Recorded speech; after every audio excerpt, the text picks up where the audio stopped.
Esther 9.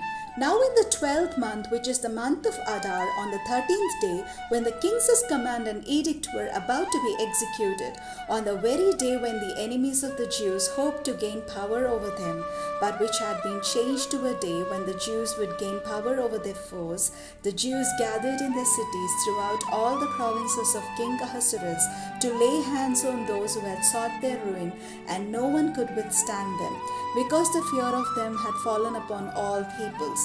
All the officials of the provinces, the satraps and the governors and the royal officials were supporting the Jews because the fear of Mordecai had fallen upon them. For Mordecai was powerful in the king's house, and his fame spread throughout all the provinces as the man Mordecai grew more and more powerful. So the Jews struck down all their enemies with the sword, slaughtering and destroying them, and did as they pleased to those who hated them. In the citadel of Susa, the Jews killed and destroyed 500 people. They killed Parshandata, Dalphon, Aspatha, Porata, Adalia, Aridata, Parmashta, Arisai, Aridai, Vaizata, the 10 sons of Haman, son of Hamedata, the enemy of the Jews, but they did not touch the plunder. That very day, the number of those killed in the citadel of Susa was reported to the king. The king said to Queen Esther, "In the citadel of Susa, the Jews have killed 500 people, and also the 10 sons of Haman.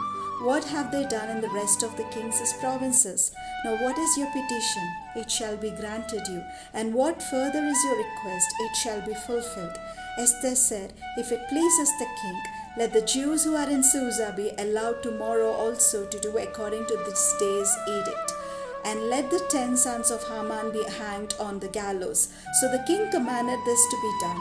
A decree was issued in Susa, and the 10 sons of Haman were hanged. The Jews who were in Susa gathered also on the 14th day of the month of Adar, and they killed 300 persons in Susa, but they did not touch the plunder. Now the other Jews who were in the king's provinces also gathered to defend their lives, and gained relief from their enemies, and killed 75,000 of those who hated them, but they laid no hands on the plunder. This was on the 13th day of the month of Adar, and on the 14th day they rested, and made that a day of feasting and gladness. But the Jews who were in Susa gathered on the 13th day and on the 14th day, and rested on the 15th day, making that a day of feasting and gladness. Therefore the Jews of the villages who live in the open towns hold the 14th day of the month of Adar as a day for gladness and feasting, a holiday on which they send gifts of food to one another.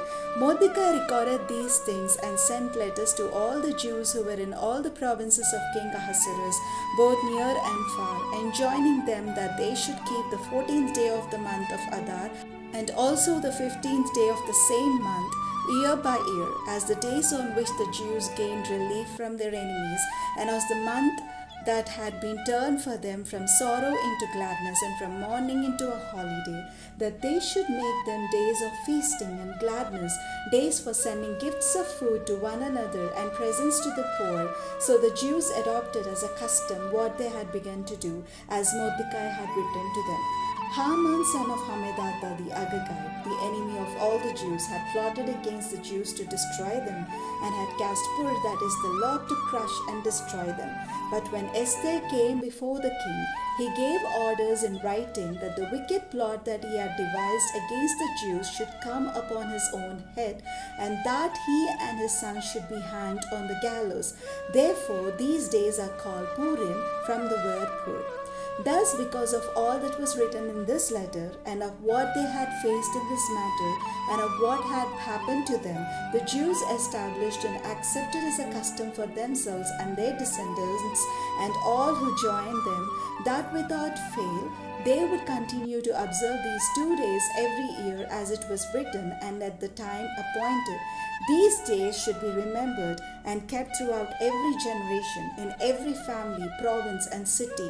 And these days of Purim should never fall into disuse among the Jews, nor should the commemoration of these days cease among their descendants. Queen Esther, daughter of Abihail, along with the Jew Mordecai, gave full written authority, confirming the second letter about Purim.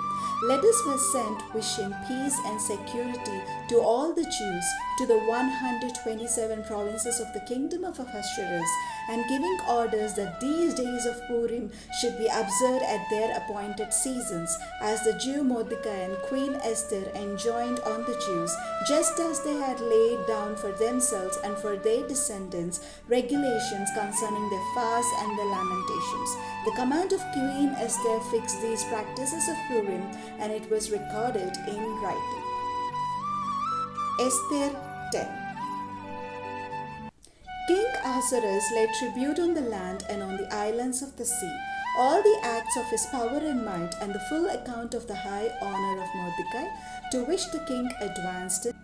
Are they not written in the annals of the kings of Media and Persia?